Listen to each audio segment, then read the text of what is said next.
What's going on, Gonzales, Texas? Welcome to episode 52, season 4 of Talking Throws Podcast, Texas. I'm Coach Jason. And I'm Coach Janelle. And we are throws coaches with the Throwing Factory Track Club.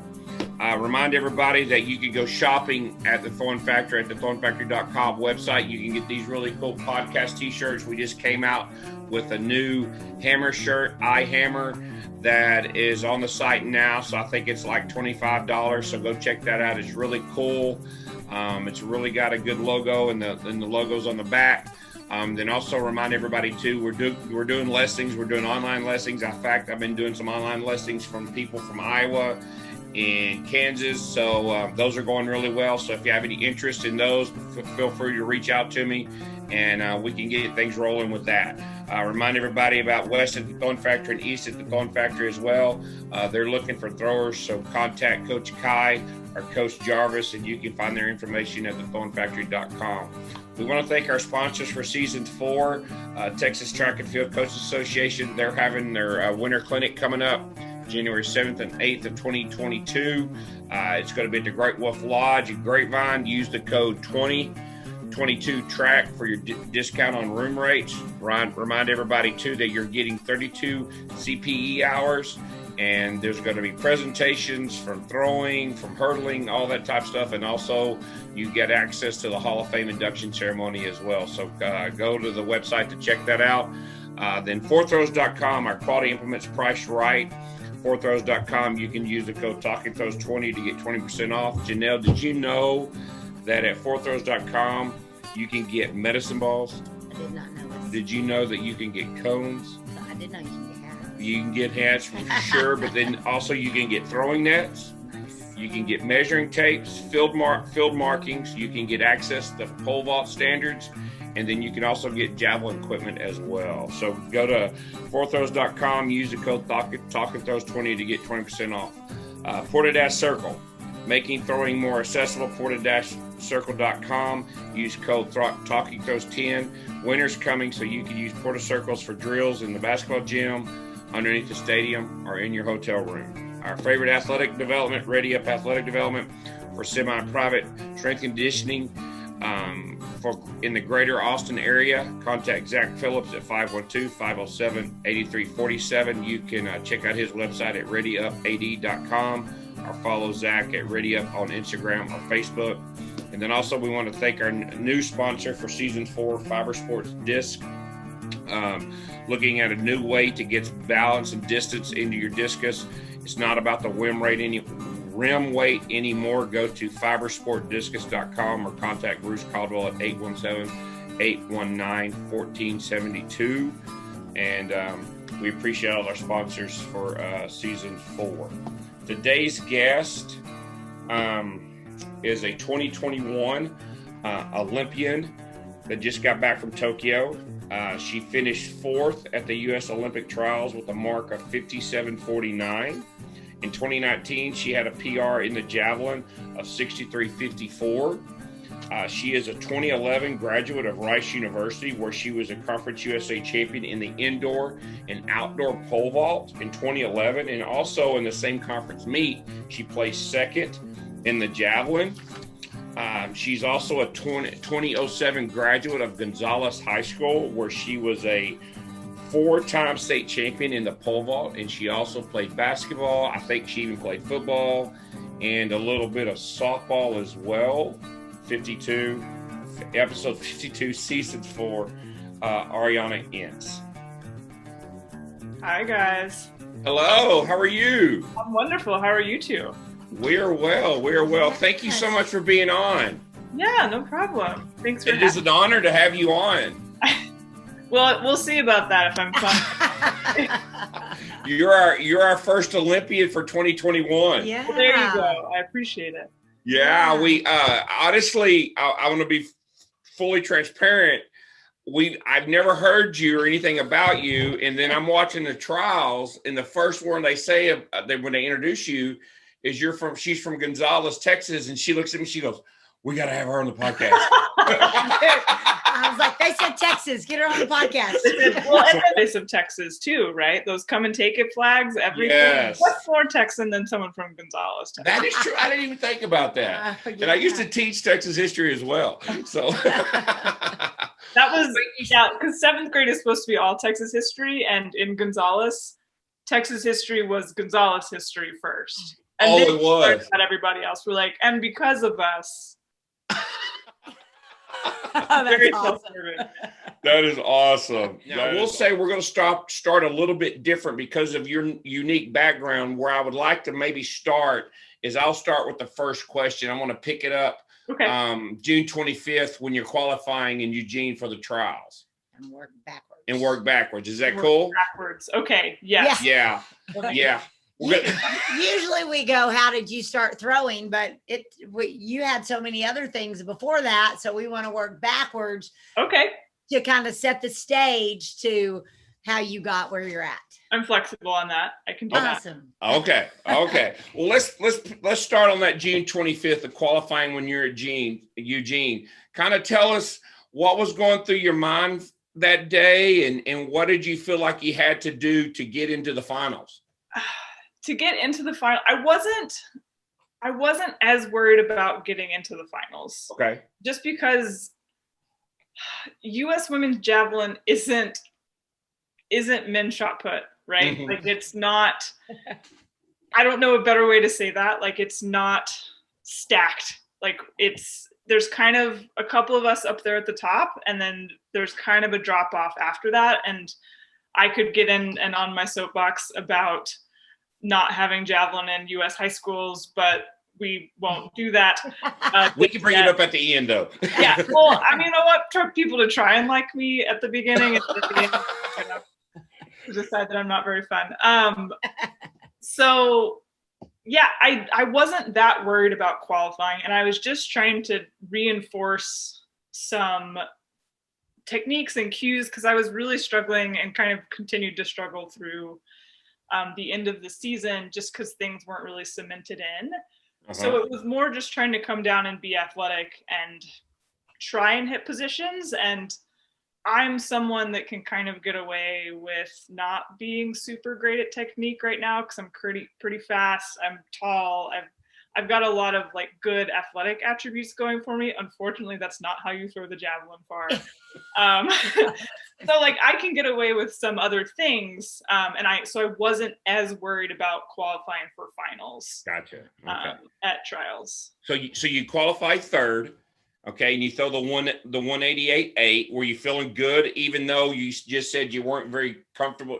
Technically, were you feeling good about your technical spot to maybe boost you to maybe get bronze or silver or gold going into the finals? Yeah, because I very much going into that, like I got a little bit better all the way through prelims. I wasn't worried about taking free throws. Everyone is worried about conserving energy the day before. I'm like, it's what, 98 degrees? This is a casual fall day in South Texas. So the heat wasn't really something I was worried about. It was just like I felt like I was getting closer and closer and closer to actually like hitting one. Like I never felt at any point at trials that I ever hit one. And I'm throwing 57, 58 meters. I'm like, missed it. So I was optimistic that I still hadn't hit one, and it was starting to go a little bit further every time going into finals. Okay.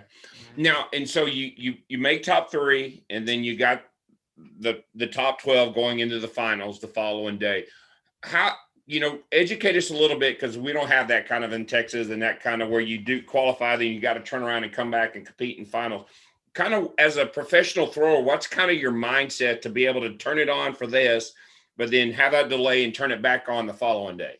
Well, and it's funny that you say that, because even as a professional thrower, those 2-day qualifying things aren't that frequent. So even like at Pan American Games in 2019 that I went to, that was a straight through final on the same day.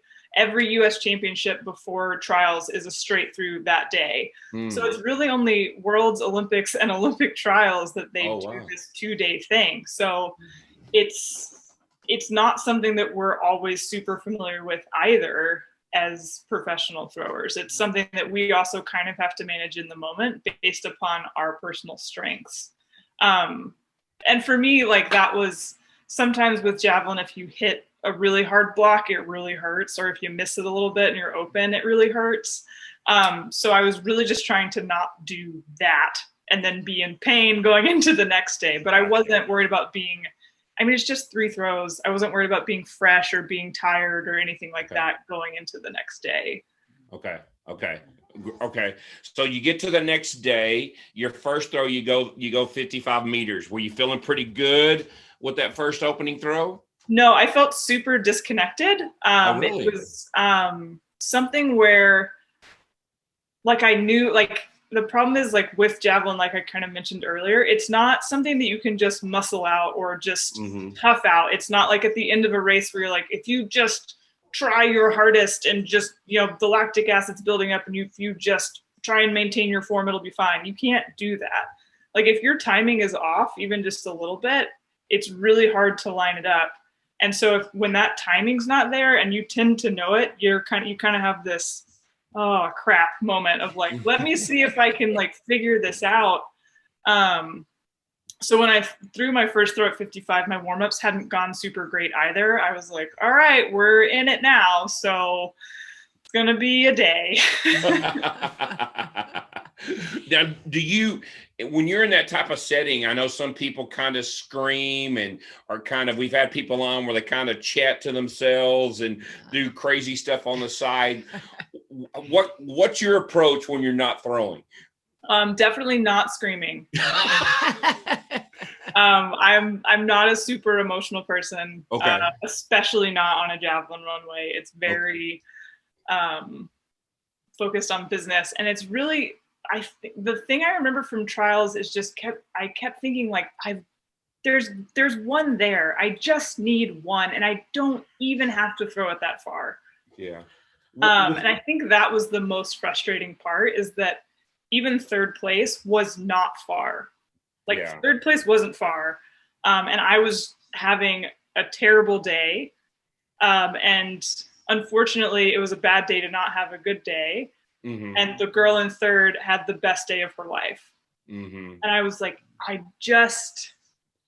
all I have to do is this. And because it was so tantalizingly close, it was that much more frustrating.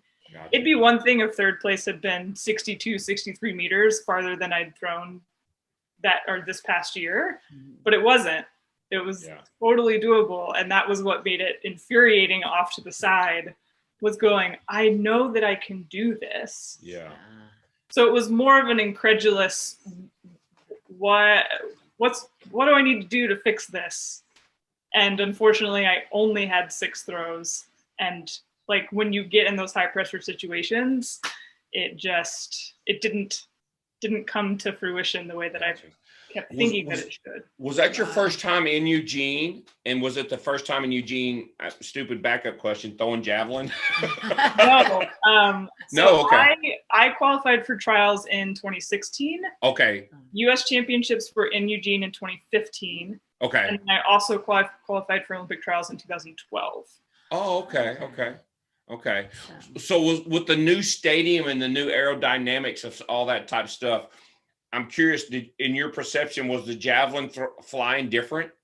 No, because the thing about the javelin the thing about Hayward is it's not designed for the javelin at all.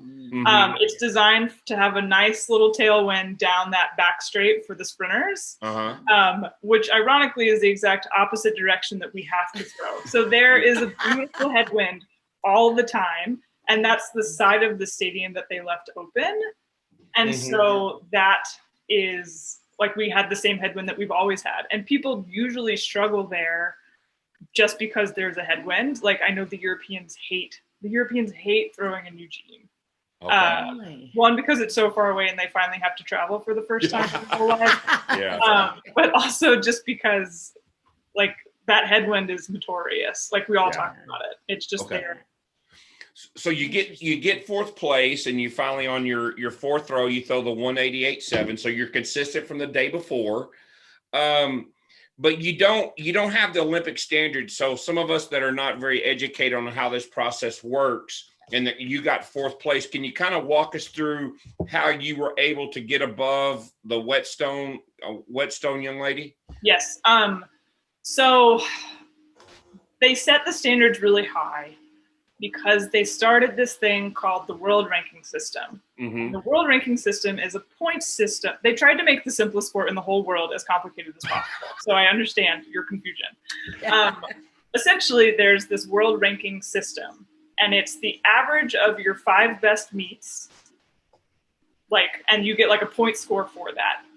However far you throw, there's a multiplier for how well you did and what ranking the meet was. The whole point of that ranking system is they're trying to get away from people that go to these little backyard meets and all of a sudden throw really far. Where it's all of a sudden like you consistently throw. So let's do women's javelin. You consistently throw 58 meters and you just have a throw that's 65 out of the middle of nowhere and you've never done it again, but that qualified you. They were trying to get rid of stuff like that. Okay. So you had to 1, be consistent at it, and 2, be consistent in meets that mattered. Because if you want to qualify for a meet that matters, you need to be consistent in meets that matter. So the cap of the number of people that they were going to take was 32. Okay. So you had to be ranked in the top 32 based on that ranking system. At the time, I was ranked 16th, and Avion was not in the top 32. So and that's where it's confusing in events like Javelin, right? Because only 2 people had the standard, and then I was the only one with the world rankings set up. So really no one else could have qualified. Like if Maggie, Kara, and I, none of us had gotten top 3, all 3 of us still would have gone. Okay. Interesting. So you kind of knew that as your wild card when you were qualifying. I kind of did, but Avion, the woman who got 3rd, was close enough. She was in the 50s, so it was kind of a long shot. But then when she got 3rd at trials, that ranking was also factored into her overall ranking. Okay. So it moved her up, but we didn't know by how much it was going to move her up. So it was possible that if she had moved up into the top 32, like if she had been ranked 32nd or 31st, I wouldn't have gone, because then she would have been within that cap. Gotcha. That she could have gone, but she ended up like 40th. So there's like USATF could have submitted her, but she wouldn't have been accepted, and then we wouldn't have had a 3rd person go. You did a good job of explaining that. Well, yeah, I've had that makes lot. sense. Well, you got to have a Rice undergrad and a master's from Texas A&M. That's called smart a time or 2. For sure. Things, but you brought it down to our level. to my PE teacher, middle school coach, history teacher level, where it made sense. So. Yeah, this is the modified podcast. So after you find out, that she didn't move up into the 32, I'm sure you're just elated that you're going to represent the U.S. to go to Tokyo, right? Yes. I mean, yes, and there was still just that horrible feeling of like, but you got 4th place, right?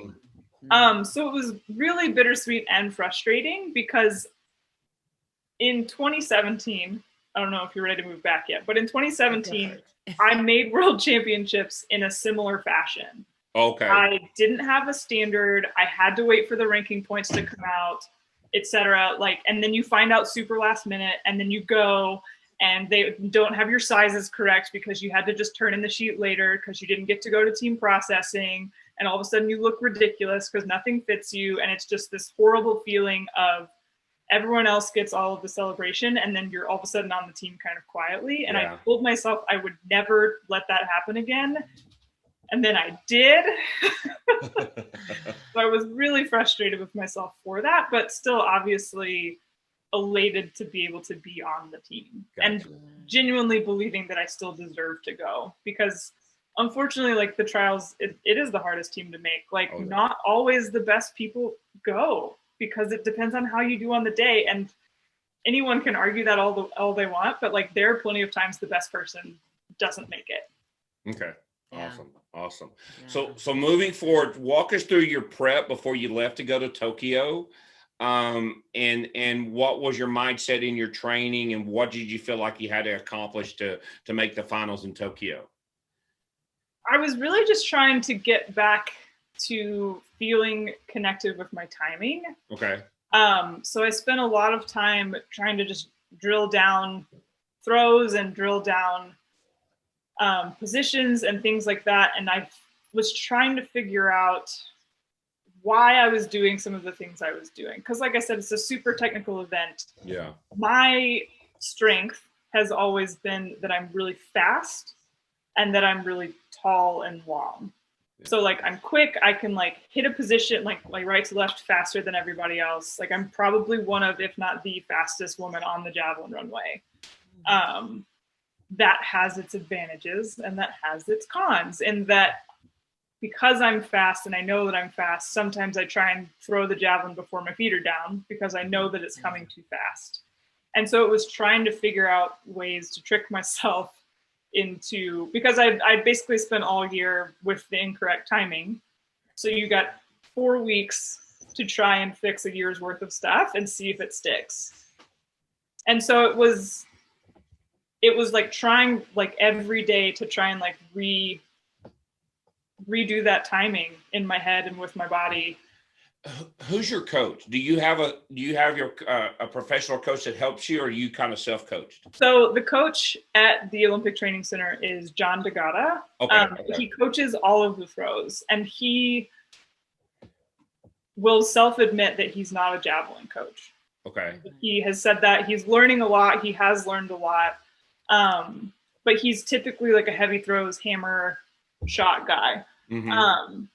What he is really good at is observing and piecing together specific things. But in terms of like straight up javelin coaching, he's not that. Okay. So it was us kind of trying to figure it out together. Okay. And doing the best we could with what we had and the time that we had. Okay. Gotcha. So you go through that 4 weeks. Do you fly out for the opening ceremonies and take part in that? Kind of what was your travel schedule going into Tokyo?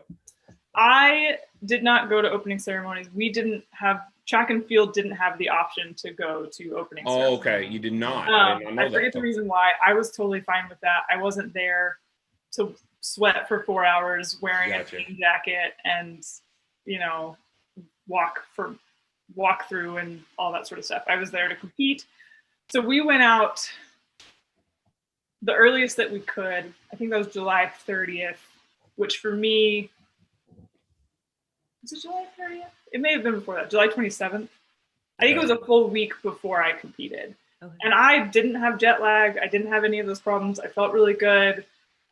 East to west is always way easier travel. And like I felt like I had really good practices and all that sort of stuff. Like my mindset was really positive, all that sort of fun stuff.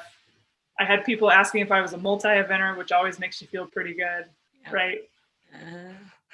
I'm a shot putter. I beat Anna Kuntz. For sure. Yeah. Now, I'm curious because we travel and we have to travel. And we always put our shot puts in our discus and our carry-on. Did you take your javelins to Tokyo, and how did you transport them? I mean, so I used to be a vaulter in college. Yes. Javelins are so much easier than pole vault. Oh, that is true. So to me, I'm like, this is easy. I don't need someone to help me. I don't have to get dropped off at the airport. I mean, you get lots of questions about what they are, but I mean, they're just oversized bags. Okay. It's nothing crazy. You just get asked a lot of questions. And How was the COVID testing once you got there? Because what we saw on TV, it seemed to be kind of pretty stressful for y'all to get tested every day. And was there a little bit of paranoia among you and maybe Maggie that, we got to keep our distance from everybody? I don't think anyone felt that way until Sam Kendricks tested positive. And then I think everyone had that moment of, oh no, like this is not, because the day before he tested positive, we had all taken a team photo and we were all kind of packed in kind of close. And we were all kind of if this rips through this team, we are never going to hear the end of it. But I mean, we took a spit test every morning. That was one of the things I did not miss when I got home, was having to get up and spit into a tube. Yeah. But I mean, I was never really that nervous about it. I'm vaccinated. I'm generally healthy all the time. I use the hand sanitizer. I wear the mask when I'm supposed to wear the mask. Okay. It wasn't that big of a deal, and they were super, like, all the tests we had to take before, it felt like a super safe environment. So it was super surprising when people would get positive tests. Oh, really? Okay. So how was your training before you got out there, before you actually had to compete? Did you get an opportunity to, get some runway runs and get a feel for the stadium and all that type of stuff? Yeah. So you basically go out to a warm-up track outside the stadium, so you can do throws and stuff out there. And my warm-ups out there went really great. I felt really good. I was throwing like 60 in warm-ups. Oh, wow. And then we went in the stadium. There's that huge break between warming up outside, and you go into a call room, and you go to a different call room, and then they check your shoes, and they make sure you're not bringing anything that you're not supposed to. Oh, wow, really? Blah, blah, blah, blah, blah. All that stuff. We're like, no, okay, cool. And then I swear they walk you the long way to the jab runway. Too much cardio. It was like, and then I got on the runway and felt decent in warm-ups, and then I don't know what to tell you. I haven't figured it out yet. I wish I had an answer for you. It's like I just lost control of my arms. I wasn't nervous. I wasn't anxious. I just was like, I don't know where my body is in space. And I don't know if it was the amount of time from warm-ups to competing or what. But I definitely, by the time my name was called, I was like, okay, I can't feel any of these positions.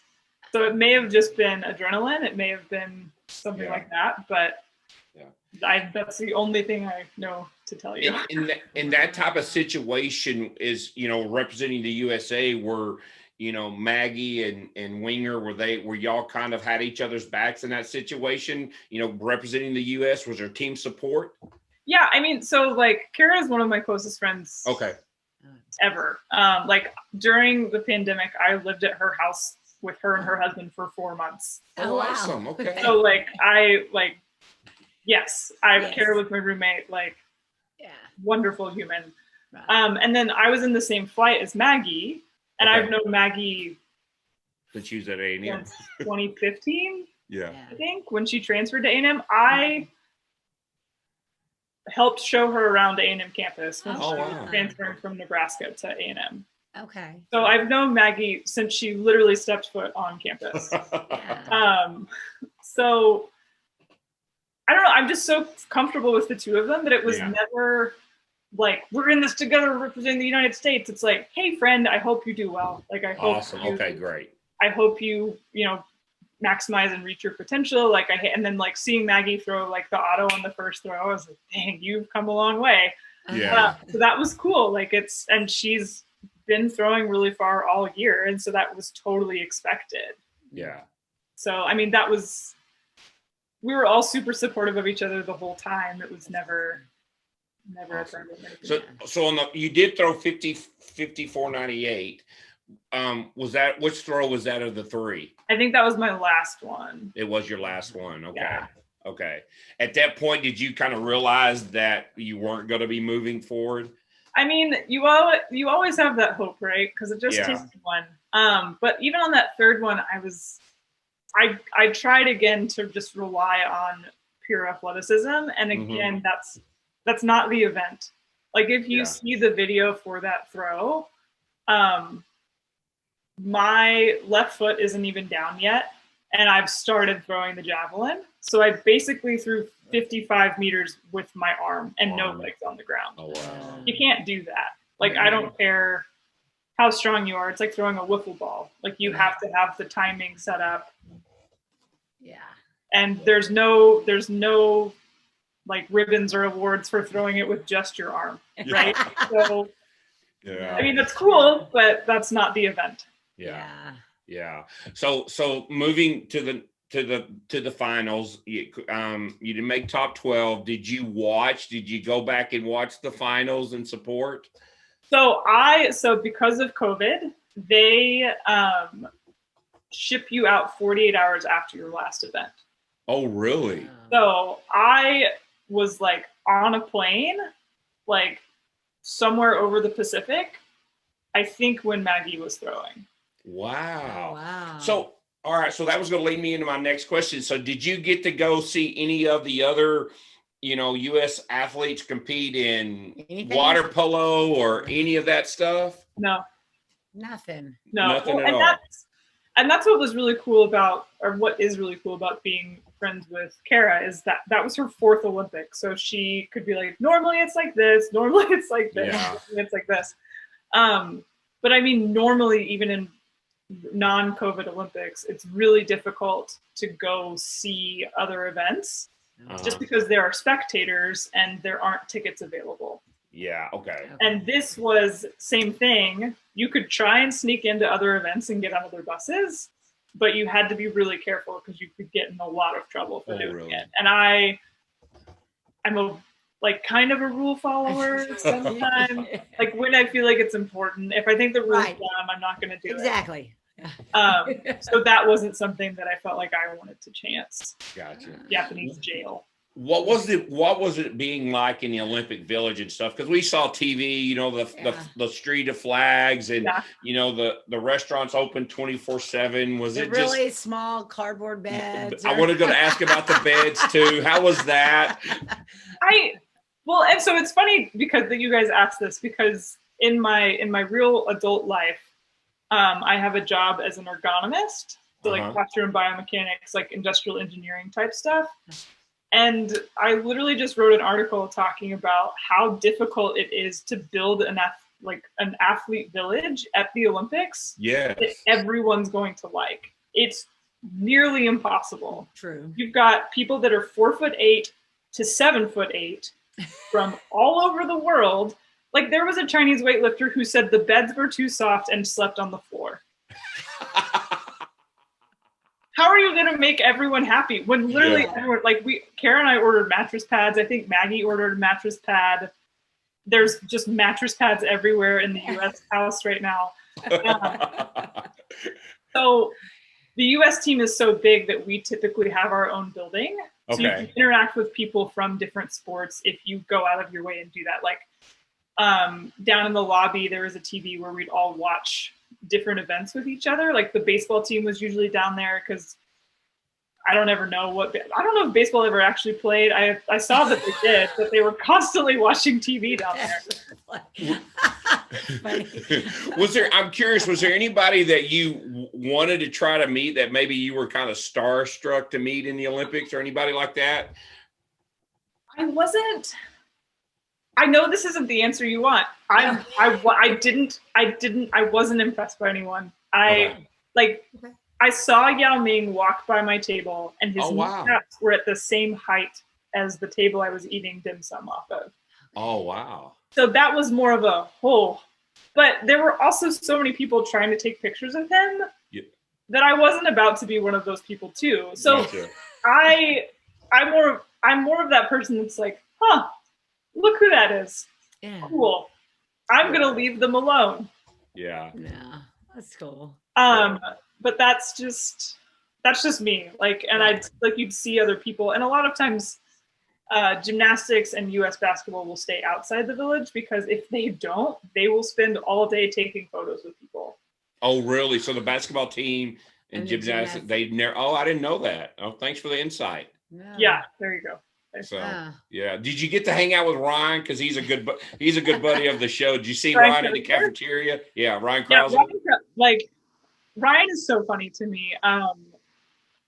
He's just such an easy dude to talk to, and everyone gets so he's not he's a big giant man, and he's so quietly funny and witty. Yes. And just if you're not paying attention, or you're not quite quick enough, you will not catch him just completely roasting you. Yeah. And it's so funny to watch him do it to other people. But yeah, like I saw him, like we like walked back and forth with like breakfast and stuff together. Awesome. And he was one of the people that wanted to trade pens. Have you guys heard about the pens? Yes, yeah, okay. yeah. So he was a big pin trader, and I'm not. So I was like, take my pins, Ryan. Go, like, please go do this. Have fun, bud. Have fun. Yeah, I was like, have fun. I don't need more stuff.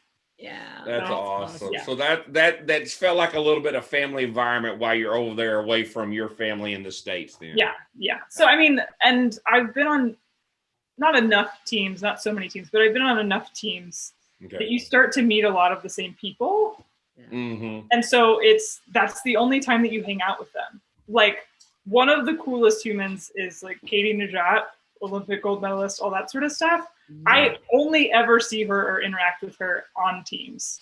But every time I do, it's like, hey friend, like, how have you been? How's it going? I saw this on social media, etc. And so you get people like that in your life that track and field is what brings you together, and you become weirdly close in these unique ways in these moments, and then you disperse across the country again. Wow. That's cool. So moving forward, are you looking to go to Paris, and is that the plan moving forward? Or I mean, ideally, yes. Or so Italy. my first ever international competition was in Africa. Okay. And World Championships for track and field in 2025 are supposed to be in Africa. Okay. They don't know where yet, but they're supposed to be in Africa. So to me, that feels like a good bookend to the beginning and end of a career. So 2024 falls within that. So then ideally, yes. But awesome. You got to make the team first, right? Yeah. Do you have any more meets coming up? No. So I shut it down after Tokyo. Just because the standards for Eugene are the same as Tokyo was. Okay. Like, it's 64 meters for women, 85 meters for men. And it felt more important to me to stop trying to fix something in a competition and kind of take a step back, go to off season, and then figure out that timing, going and have a full year to do that. Awesome. Makes sense. Awesome. Great. Yeah. All right. Now we can move back. Now that you know she went to the Olympics in the javelin. Yes. How in the world? Yeah. All the other things you did. I don't have enough information to believe me now, right? You're not like, did she go? She went. No. No, we knew. We saw you on TV. I watched it, and I watched the qualifying and all that. So I watched it like 4 or 5 times. I'm obsessed with all this. So I come home and he's watching. I'm like, I think that was over a few weeks ago. I know. They're all resting right now, but he's watching it over and over and over. Hi, my name is Meredith McGee, and my father is the founder of Porta Circle. We created Porta Circle in order to make throwing more accessible so that you can truly train anywhere. Growing up in Rochester, weather was often a roadblock toward training, and having the Porta Circle was a lifesaver for both the indoor and outdoor season. Circles start at $149 and go to our website to learn more. www.porta-circle.com. Porta Circle, making training convenient. So let's go to high school. Okay. You're 4 or 3 time state champion in the pole vault from Gonzales High School. 4 times. 4 times? Okay. 07 graduate. Yep. What is life like for you at this point? You didn't have to say the date, but it's fine. Oh, we're way old. We're in the ones. All of my roommates are under 30 years old, so I'm a little sensitive. I gotcha. So were you introduced to pole vaulting early? And I think I read too where you were a very multi-sport athlete. Did you even play football as well? I did play football. I played football through my sophomore year. I was a wide receiver and a corner. None of this Easter nonsense. I actually played. Wow. And I mean, it was a small school, and I'm 6 feet tall, and I can run pretty fast, and I can catch. So they're gonna put me on the team if I want to be there. But as in regards to how I got into pole vault, 7th grade, my mom was late picking me up from track practice. Uh-huh. And I was standing at the fence very intently watching the pole vault because I had a huge crush on one of the boys that was vaulting. Okay. And a coach came up and said, and watched me intently watching the pole vault and said, "Do you want to try that?" And I was like, "Yeah." For sure. He stopped vaulting after that year, but I kept going. So I guess, like, thanks, Lance. Thanks to that boy. So what were you doing in track that mom was like picking you up? What events were you doing? Before I was mostly doing, like, they hadn't really put me in any field events yet. I was just sprinting. I was on all the relays, like 400, 200, all that sort of stuff. So was your mom and dad, were they very athletic? Were they? No, not at all. We cannot figure out where this came from. Like, I have 2 younger siblings, and they're not athletic. Not athletic. Got it. Not even like mildly athletic. Like I can say this because it's a Texas talk show. Like, bless their hearts. Yes. Everybody knows that. They're not athletic. And I've had some cousins that played soccer. Take that back. I had a cousin that played soccer. Yeah. But nobody else, like, people like played sports in high school, but nobody that even played in college. Gotcha. So, like, my parents aren't athletic. Like, they're the smartest people I've ever met in my entire life, but not athletic. Gotcha. Don't ask him to throw a ball or catch it. Gotcha. I mean, they can throw, Right. but they have hand-eye, my parents have fast reflexes and good hand-eye coordination, but not in a sports setting. I don't know what happened. Yeah. Here's a kind of a silly question. So if we gave a javelin to your mom and dad and your 2 siblings, out of the 4, which one would throw it furthest? That's a hard question. Not my sister. Your sister. My sister's, so I'm 6 feet tall, like, I'm going to say 170 because I'm manifesting that. I'm closer to like 160. Gotcha. My sister is like 5'4", 100 pounds soaking wet. Oh, okay. So no to her. No. My brother would probably hurt himself trying too hard. But he would have the potential to throw the furthest. And then after that, my guess would be, I think my mom would actually throw further than there that. you go. Okay. Gotcha. I think my mom, because she'd be patient enough to be like, okay, what am I supposed to do? And my dad would be like, all right, just throw it like this. Mom would analyze it. He would, exactly. That's and then my dad awesome. would try and redesign the javelin so that the weight is further. More aerodynamic. So we're not going to go into all your high school career, but a little bit about your recruiting. I know you wound up going to Rice, but was there other options that you had besides going to Rice to maybe pole vault or do other things? So I got pretty heavily recruited by Kansas State. Okay. And there were like a couple of other schools, but they wouldn't have had, I really wanted to do engineering for school. Okay. And some people were like, you're not gonna be able to do engineering and track. And I was like, okay, well, you clearly don't know me. So good day. Yeah. But it's funny because when I went on my visit to Kansas State, like you talked about all the sports I played in high school, like at the end of high school, like end of junior year or beginning of senior year when I was doing all this, I was exhausted. I had cut it down to just 3 sports by my senior year because I was exhausted. Mm-hmm. And so I went on my visit to Kansas State and they immediately said, we want to turn you into a multi-eventer. And when Cliff Rivelto tells you that he wants to turn you into a multi-eventer, you should probably listen. Yeah. But I didn't because I was 17 and an idiot. Mm-hmm. And I was like, that sounds like a lot of work.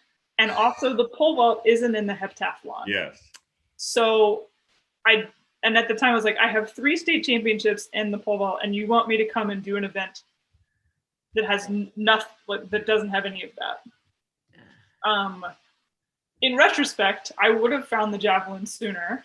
I would have probably been a pretty decent multi-eventer. But that's okay. So then I went to Rice because they had a great vault coach and still do, the same person. David Butler had a great vault coach. They were totally understanding of me wanting to do engineering and track. They're like, oh yeah, people do that all the time. And I don't know if it's like this small town kid thing. Like I grew up in a small town and I always wanted to get out. And I felt like I couldn't, like Houston wasn't even far enough away. Like now I live in California, right? I did it. I finally did it. You got it. But I just wanted to break out and go do stuff and like explore. And it finally came down to Rice felt like the best way for me to have avenues to travel post-collegiately, like with jobs and stuff like that. I wasn't even thinking about track. More so than if I felt like I'd gone to a state school anywhere, I probably would have been stuck pretty local to that state school. At least that's what I was thinking. So Rice felt like the best combination of pole vault specifically, being able to do engineering, and like being able to then kind of get out and branch out and do what I wanted to do after school. Gotcha. So during your freshman year, how did the javelin come about? Because I'm looking at your bio from Rice, and you actually kind of did both all 4 years, right? You kind of bounced back and forth. So that's a fun story, and I would love for it to be told correctly for once.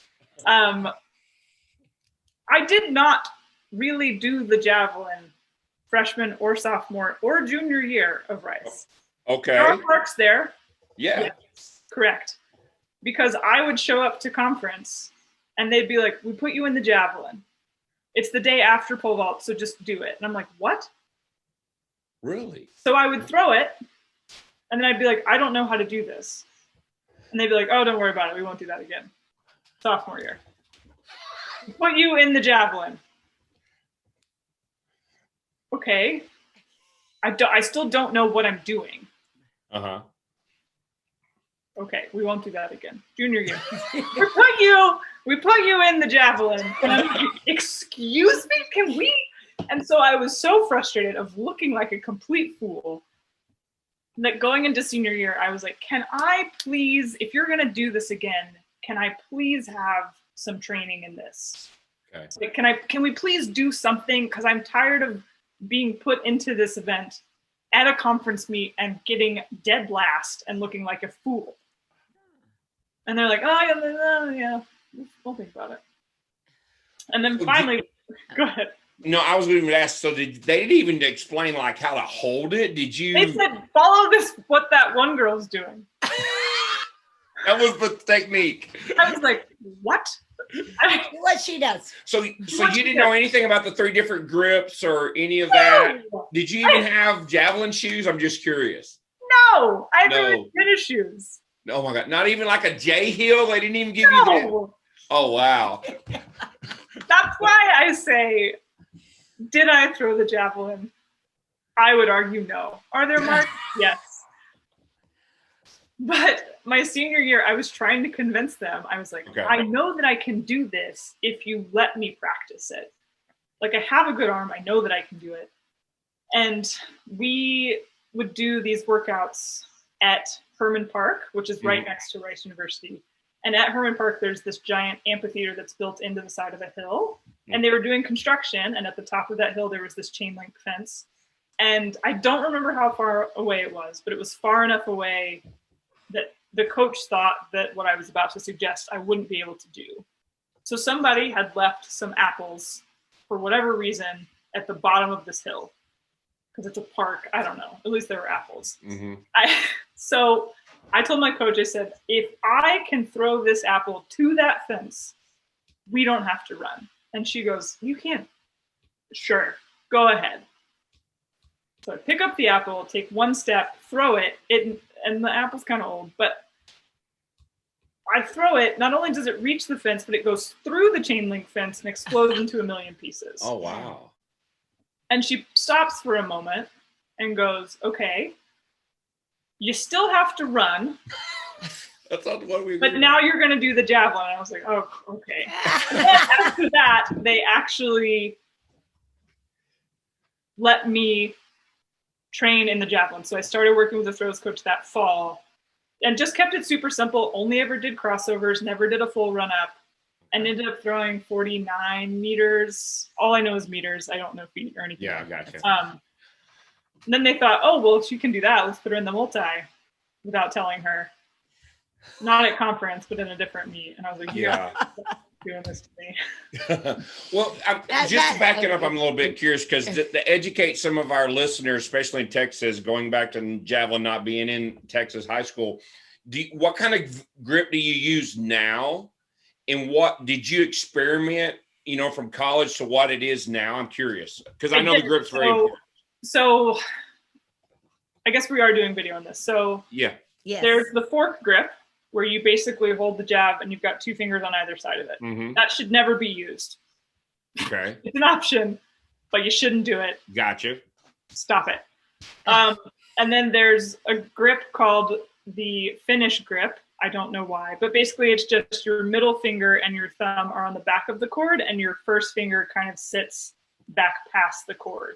Mm-hmm. So I started with that because my throws coach at Rice saw somebody throwing that way and was like, this is how you throw the jab. She was doing her best. She really was. And she admitted to you the whole time was like, I don't know I found these drills. This is what we're going to do. And that's all we did. And it worked. Yeah. And then I'd always thrown it that way. And then for some reason at a practice in the fall of 2016, I moved to what is considered the American grip. So it's your pointer finger and your thumb. Mm-hmm. And for some reason, I just picked up the jab the way that day. And it felt so much more comfortable. And I felt like I had so much better control over it. And I started throwing like that. I've been throwing like that since then. Okay. It was just literally one day I picked it up. I was like, it feels better. I'm just going to do this. Yeah. I'm curious as I'm sitting here, you're telling a story about the apple and stuff. My brain's just kind of going 90 miles an hour. I'm curious.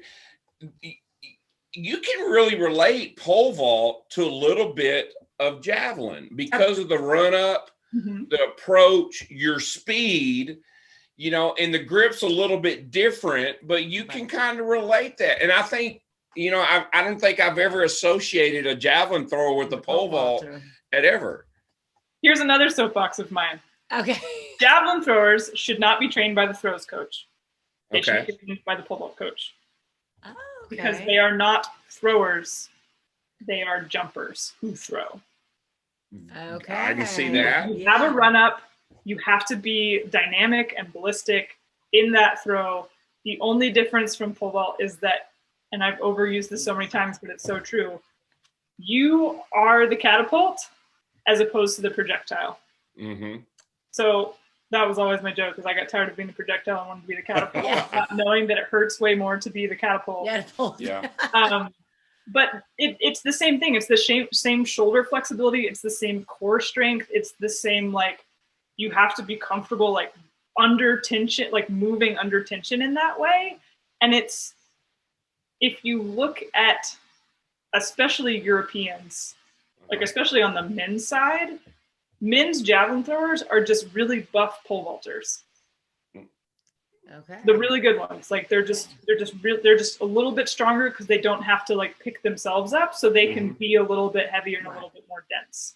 Gotcha. So yeah. Go ahead.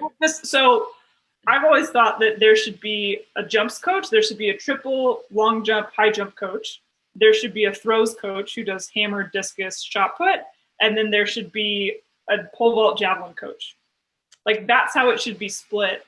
Because if you put the javelin in the throws, it's the same thing as putting the pole vault with the jumps. It's not the same. Yeah. So I like that. That's interesting. I'm guessing too your javelin approach was pretty long because your pole vault run up was long. Is that right?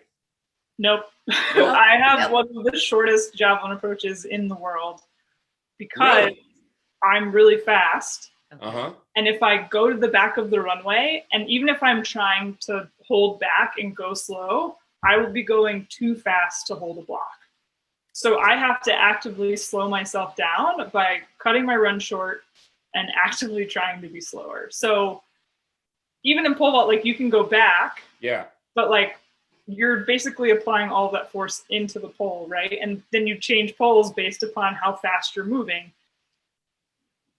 You can't change your body as quickly to handle that force if you go faster, Gotcha. Right? So in javelin, you are the pole and the javelin is the person. the javelin stays the same all the time. But if you apply more speed, all of that force goes into the pole, which is you. So like you have to manage, you have to figure out what pole size you are, basically. Gotcha. What speed can I handle going into this? So what is your approach? When do you get into your crossovers before you let it fly, so to speak? Do you want like a distance or I'm just curious. I think my run up is 65 feet. 65 feet. That's okay. it. Wow. How many steps before you start your crossover? That is six running steps. 6 running steps. Okay. And they're pretty vertical, and so I don't like take off. Gotcha. If I start pushing, then you lose posture and all sorts Gotcha. of stuff. Okay. Great. I have a backup question going back to your senior year, because you said that you did a heptathlete won a meet. I'm curious. I want to know the shot put mark out of that meet. Terrible. I think I threw like 11 meters or something. Oh, come on. You were that great high school athlete. Well, and the hard part is I wanted to do this really bad. You would have thrown it. And just yeah. Instead of just here. Yep. I was like, I don't know. Well, and I don't have that mobility because I have this mobility. Yeah. Right. So, like trying to come in this way is like, how am I supposed to do this? How do you guys do this? Do you guys regularly touch your own ears? That's hard. Yeah. Who was the head coach that recruited you to Rice? Jim Bevan. He's still there. He's still, yeah. Okay. Was Breck there? Okay. If we're gonna talk about Breck, I could talk about Breck all day because he was not there because he is younger than I am. Okay. So Breck got there in I think 2017 or 2016 maybe. 2016 or 2017. Which is I left Texas A&M and moved back to Houston the fall of 2016, and that's when he was there. And he is the most underrated throws coach in the NCAA. I've been told that before.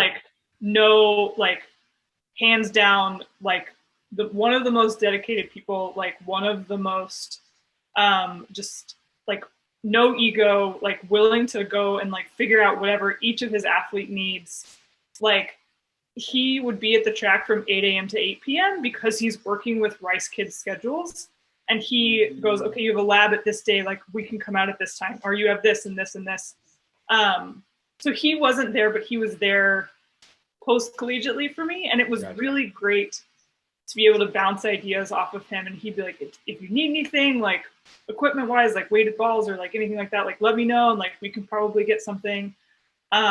So I've been really fortunate to be able to work with him, and I've kind of started in trying to figure out what I need to do for the next year. I've kind of tapped him as a resource. Awesome. Because he basically took a pole vaulter under my recommendation and turned him into a 70-meter jav thrower this past year. Oh, wow. Wow. So there are a lot of concepts that he understands just about how the body moves and what that means. Yeah. And I know he wants to stay with the group that he is currently working with as long as he can, because they're great kids too and very, very talented. But I don't see a situation in which he isn't at a Big Five getting paid 6 figures within the next 3 or 4 years. He's that good. What he's been able to do with the kids at Rice is incredible. Wow. And I will sing his praises until he proves me otherwise. Have you ever heard of the name Regina Kavanaugh? Yes. Okay. I was just wondering. We've had her on our show, and she's one of our biggest fans, and we're one of her biggest fans as well. I was just wondering if y'all have ever crossed paths. I've never crossed paths with her. She's on every poster ever, so I feel like I know her, or at least the college version of her. So I was always in awe of some of the stuff that she was able to accomplish when she was at school. But the fun person that was actually around Rice a bunch was Adam Nelson. Oh, he didn't go to Rice, but he was always just in Houston, and he would just be at the track. And I still remember the day where he was like, "Hi, I'm Adam," and I'm like, "Adam, I know who you are. Like, I know that these kids are idiot, but I'm aware of who you are. So I don't, and he was like, oh, okay. I'm like, no, I know exactly who you are. Let me fangirl for like half a second and then be a normal person again. So your senior year, were you thinking about being a professional, but were you leaning towards pole vault, or was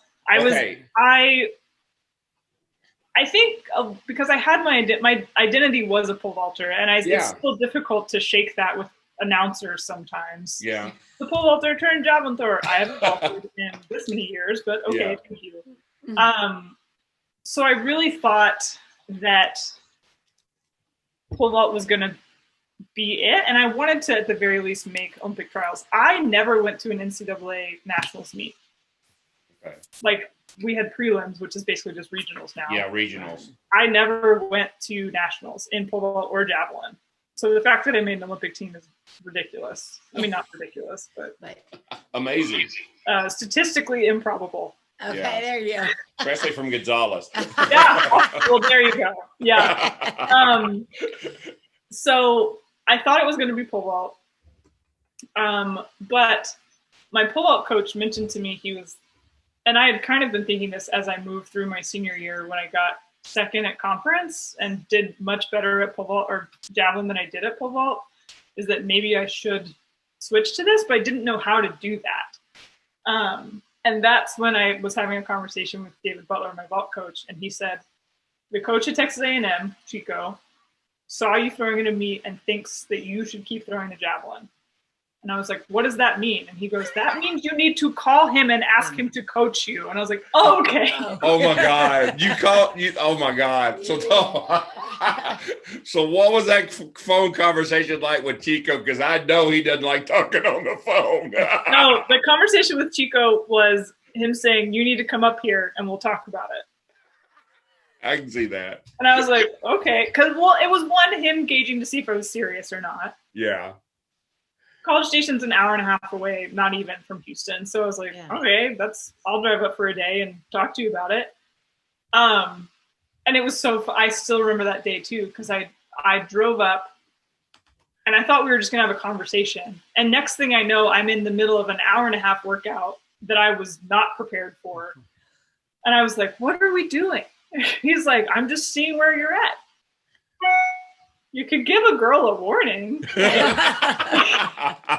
I wouldn't have maybe had 4 beers last night. That's awesome. Not to interrupt, but were you aware of his background in javelin and who he was and what he's done in the javelin? I want to say yes, but the true answer is no. I knew that he was a really good javelin coach because the A&M girls were always doing great. And then once I kind of got up there and worked with him, I was like, let me do some research on this before I get too involved in all of that. And that's when I found all of his own accolades and all that sort of stuff. So wow, I knew pretty quick. Yes. So after that hour and a half with him, were you convinced that is a place where you need to be and who you need to work with? Yes. So I originally didn't move up there. I was still living in Houston, so I'd go see him once a week and just train with him and all that sort of stuff. And eventually decided, if I'm actually going to do this, I need to be closer and actually train with this coach. So I moved up there January of 2012 and started training with him, and then qualified for Olympic trials, made the finals of Olympic trials in 2012 after just a year with him. Wow. What was some of the things that he kind of changed or implemented in your walk up or approach and all that type of stuff to be, the javelin thrower that you are now? A lot of it for me was strength training. Really? Just getting strong in javelin specific ways, and he was able to talk more specifically about some concepts that I hadn't been able to wrap my head around yet, and was then able to slowly move me back once I had mastered those concepts from shorter crossovers. Gotcha. So I had pretty good fundamentals, but I didn't have quite enough done yet solidly to be able to move back. So we worked on that, and then he slowly let me move back. Oh, wow. Wow. So, and then, so at this time you moved up there, but you went and like also became the volunteers coach or throws coach there as well, Yes. right? So Like that. yes. So I like had been a pole vaulter. So 2012, I didn't coach, I didn't do anything like that. I kind of just trained with him after the games were done. And going into 2013 or fall of 2012, after that, he came to me one day and he goes, "You could probably coach the pole vault, right?" I mean, probably. Why? And he goes, "Come with me." And he like walks me into Jim Van Oudeggen's office, the jumps coach at the time. And Jim hates the pole vault. He hates it. Like, he doesn't want to coach it. He doesn't want anything to do with it. And our pole vault volunteer had just left. So we needed another one. And he was like, and Chico walked into Jim's office with me and he goes, "Ari's going to coach the pole vault." And Jim goes, "Have you ever coached the pole vault?" And I was like, "Well, I was a pole vaulter." And he goes, "Sounds good." And then I was the volunteer coach for Texas A&M. And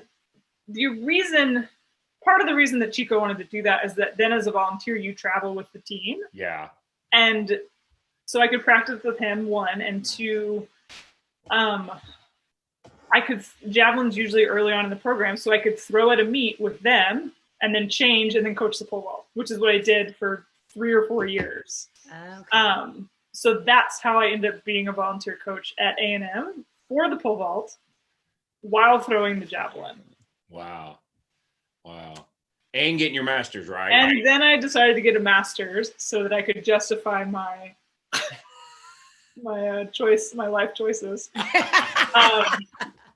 And I like the master's program was not hard. Like, it was like all morning classes. Uh-huh. So I'd go to class from 9 to 12 every day of the week. And then I'd coach at 2, and then I'd practice at 4, and then I'd eat dinner and go to It all over again.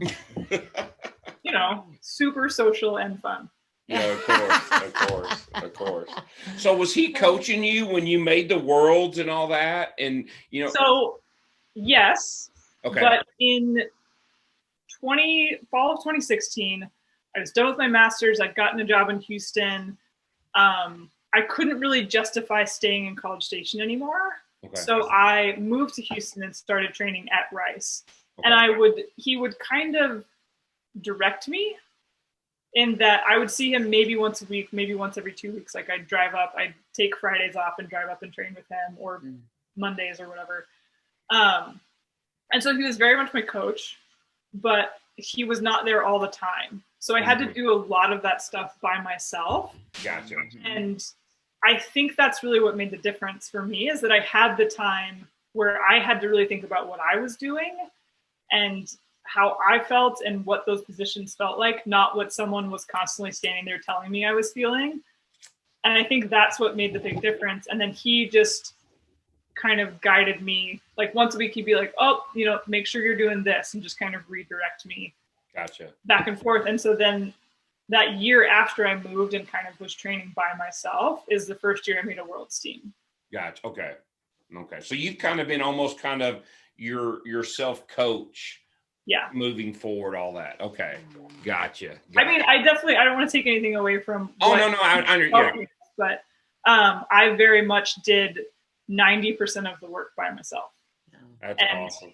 That's also just kind of who I am as a person, probably. But yeah, I really liked it that way. And I love your personality. You got a bubbly personality, but also too. Bubbly is the word I would use, but what strikes me as you too is I know if you and I were out playing basketball 1-on-1 in the driveway, you'd want to kick my ass. You got that mentality, don't you? Yes. Yeah. Well, because I would believe that I deserve to kick your ass. Yeah. And that I should. Yeah, he thinks the same thing about himself all the time. So I'm like the fat Michael Jordan.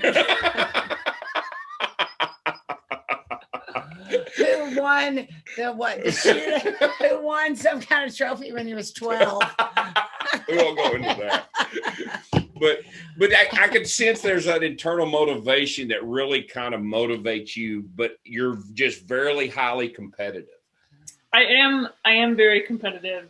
And I think that, I mean, that has its drawbacks too, right? Like what I learned about myself this year is that I am probably better off training by myself, because I will get super competitive, even like, and it's so dumb. It's so dumb. I'm willing to admit this, how stupid it is. I am the only female thrower at the training center. All of the other ones, big, strong boys.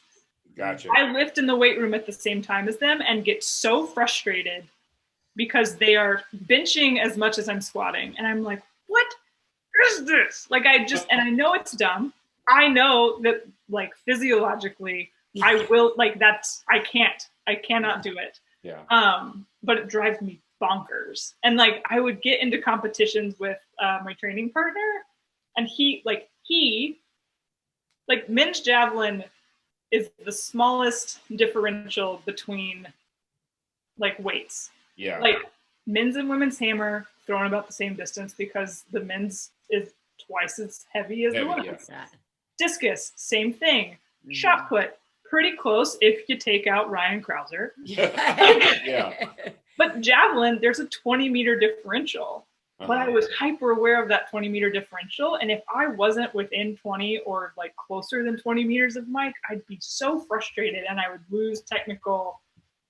I would do that. And I could tell. I'm like, I'm 32 years old and I am a child. I've got to stop this. Because I have to win. I have to win. It doesn't matter. It's a random Tuesday in April, but I have to win. I'm sure you've been offered this because of y'all's connection, but there's never been any thought to go to Alabama for a couple of days and throw with the U.S. Javelin Project and hang out with them for a couple of days? If you listen to the story I just told you, yeah, I think that's a bad idea. Okay. Okay, I was just, all right, I understand. Gotcha. I think it would be fine for a couple of days. But again, like, I learned that about myself this year real fast. Gotcha. And I kind of always knew that about myself. And I realized I waited till the end of the podcast to draw out all of my horrible qualities. Okay. But I know that about myself. Like, I have to train kind of by myself so that I can focus on what I'm doing and not constantly trying to beat the other person. Because growing up, when you play 6 sports, you don't have off season. Yeah. Everything is a competition. Great point. Great point. And that's what I got used to, and that's my brain. So I'm curious, on a normal week for you, just maybe even pre-Olympics versus what you're doing now, would you throw every day and lift in the mornings, or kind of what was your pyramidization in your cycle for your training prospect? So I also have a full-time job. Okay, I'm an ergonomist. I now work for the state of California, which I know sounds like blasphemy as a Texan. Don't worry. I'm trying to take them down from the inside. All right. Good luck with that. I work for the government. They're doing it themselves. I don't have to do anything else. So basically work starts at 8. And I would work from 8 to 11, and then we would have a technical practice from basically 11 to 1. And then I would go back to work from 1 to 4. Oh, wow. Because it's work from home, right? Yeah. So run back to the dorm, working. 4 o'clock, weightlifting session from about 4 to 6. Okay. So it was split that way. We'd have 2 jab throwing sessions a week, and then the other 2 days were supposed to be kind of technical, but they kind of turned into ball throwing days. So you're really throwing 4 times a week, which as a female physiologically, you can handle that. This volume. And then we have a weight room coach who balanced out the weight room in the evenings. Now, in your lifting and your workout, and I'm just curious what you're going to say. Are you doing cleans and jerks? Are you doing snatches? Are you doing Olympic lifting and explosive stuff? Okay. Yes. Okay. Bench press? Yes, I've always been terrible at bench press because I have these super long arms. Long arms. Mm-hmm. And so I really wanted to get good at bench press for no reason other than vanity. And our weight coach humored me enough that he was like, I will let you do more bench press just because that's what you seem to really want. But know that it isn't necessary for you to throw a javelin far. Yeah. And I was like,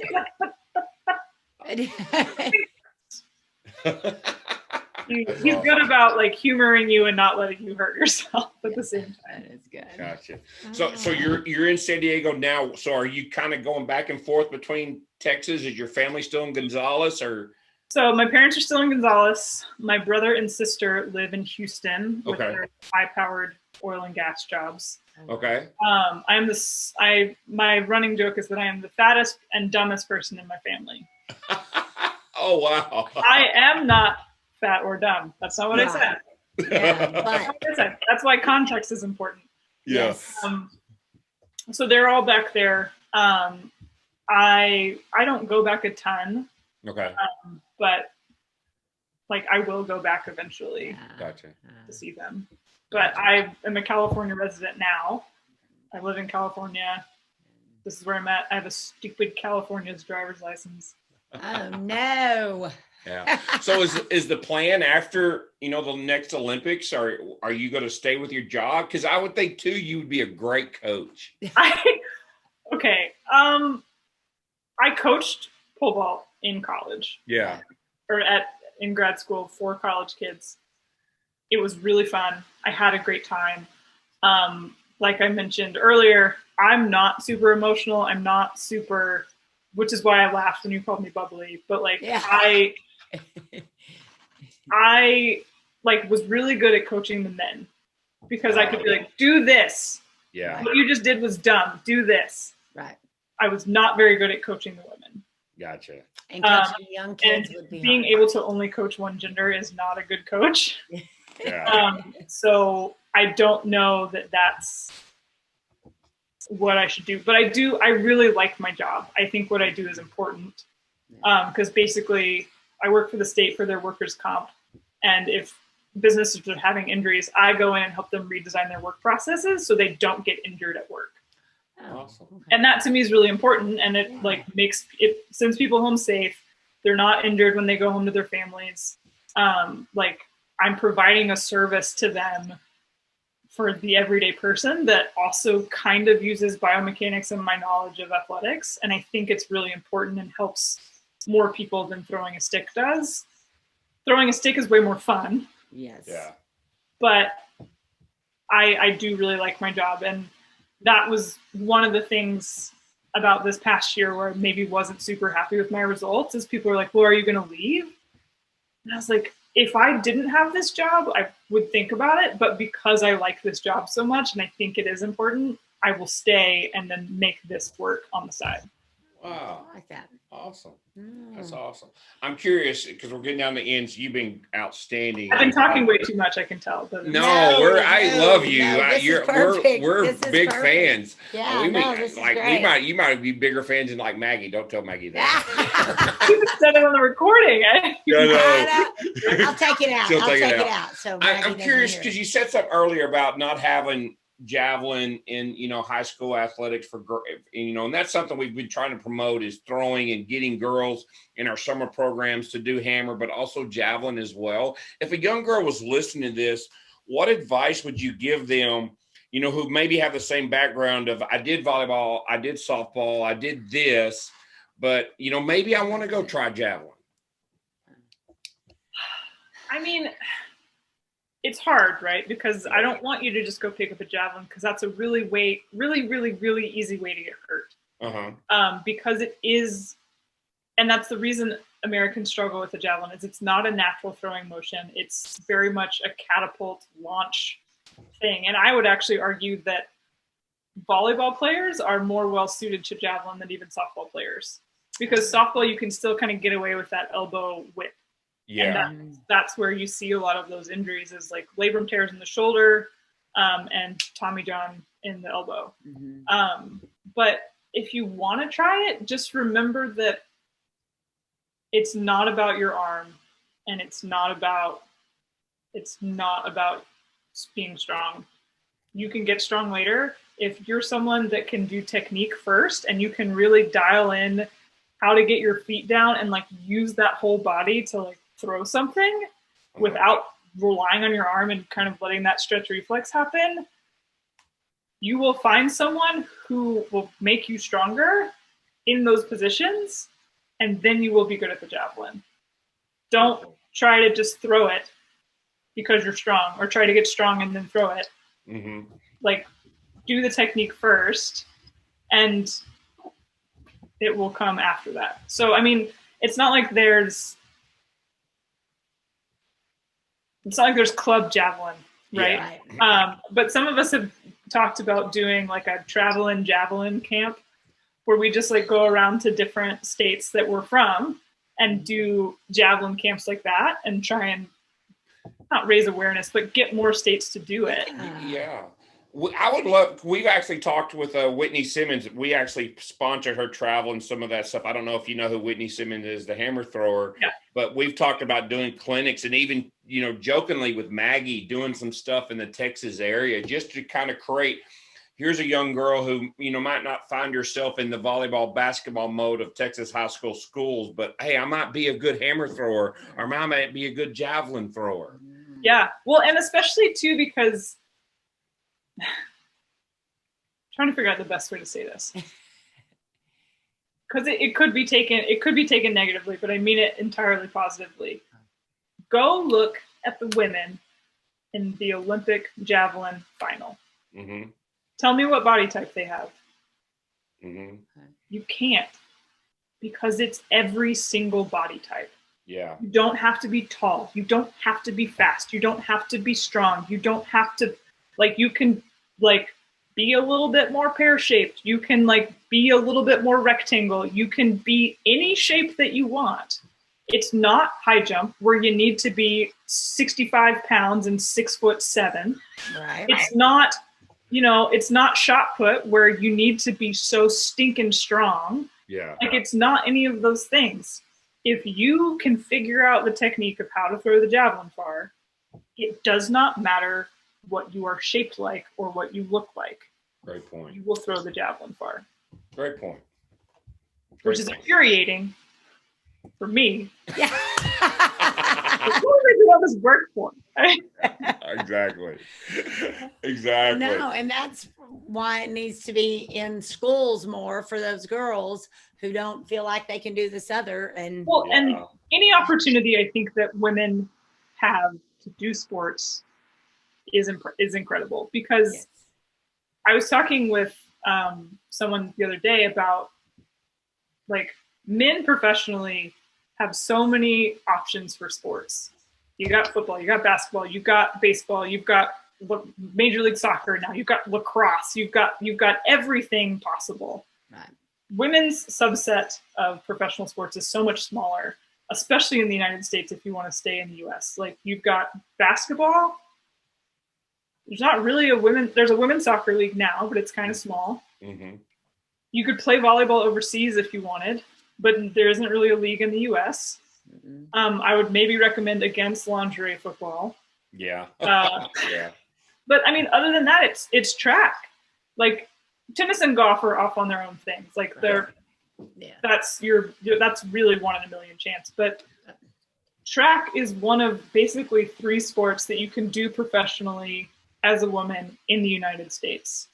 So if of those 3 sports, you're not preparing women in one of them to have the opportunity to throw or do whatever, like hammer or javelin, I think that's a disservice. Great point. That's true. So that's my soapbox. No, very well said, though. Very well. Yeah, very well said. You're right. You're awesome. We're big fans. I wish we'd have had you on earlier. Yeah. So I'm all right. I'm a diamond in the rough. We didn't know who you were. Most people don't. So it's totally have fine. you been back to Gonzales lately? When's the last time you've been back there? I have not been back since the fall of 2019. Okay. But I will be back in October. No parade for you. They already have a parade, and I was like, how about you just put me in the existing parade? Okay. Like, let's not do a whole other parade. Okay. We already have too many parades. Yes, Let's small just towns. do this one. I'll just sit in a car and drive past, and then you guys can watch the band and do it. Like, Oh, wow. It doesn't need to be about me. I'll just be in it so that I'm fulfilling my civic duty. Is this the same pole vault pit still there that you used? I'm guessing They finally got a new one. Oh, they did. Okay. Thank goodness. It was in rough shape because, as you said earlier, I graduated in 2007. When's the last time you pole vaulted? I'm just curious. So just for fun, I vaulted like at a practice. I like hijacked Harrison Williams, the decathlete here, his practice, and like jumped a little bit. But one of the things that I did before I left Texas A&M in 2016 is I told the vaulters that as payback, they could coach me in a pole vault meet. Okay. Because I was infamous for saying stuff like, that was good, but not great. Like I was never happy with anything that he did. And so they really enjoyed saying that to me over and over and over again. But I jumped in a little meet right before trials in 2016 in pole vault and jumped 441. Oh. So 14.4. Yeah. And technically qualified for Olympic trials. And and that was a PR for you, right? It was a PR, yeah. And they were like, look how good we are at coaching. And I was like, hold on a second. Yeah. But that's the last time I've like really, I like vaulted a little bit at indoors in 2017 just because I was like, maybe I should. And I was like, no, you're right. I'm done. I'm done with it. I'm done. Vaulting is done. I don't want to. Awesome. Well, thank you so much. Yeah, you're amazing. Awesome. We wish you the best. Thanks. Appreciate it. Thanks for having me. You're a Velasa sponsored, right? Yes, I am. Okay. We want to make sure that we get that out there. Is there anything else you're sponsored with or anything like that? No. Okay. Nope, Okay. Just my job. Just your job. Just your Okay. job. I am All self-sponsored in that way.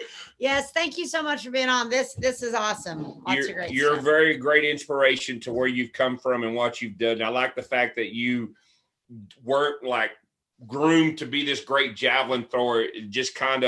Javelin kind of found you, and you kind of found your path in life, and I think that's awesome. Yeah, it's been a wild ride for sure, and I'm most grateful for, I think, the people and the experiences that have come out of it. Like, it's still really fun to throw stuff really far, right? Yeah. But like I went to Africa. Like I went to a meet in the Congo because I can throw a javelin. I went to Latvia. I went to, all of these different, I went to Japan. Yeah. Because I can throw the javelin. So, I mean, it's more about what you can get out of it sometimes. All right. Thank you so much. We don't want to keep you any longer. I gotta go get. Is it 5 o'clock here yet? Oh yeah. All right. I'm out of here. You got some training to go do. Yeah, exactly. Thank you so much. Appreciate it.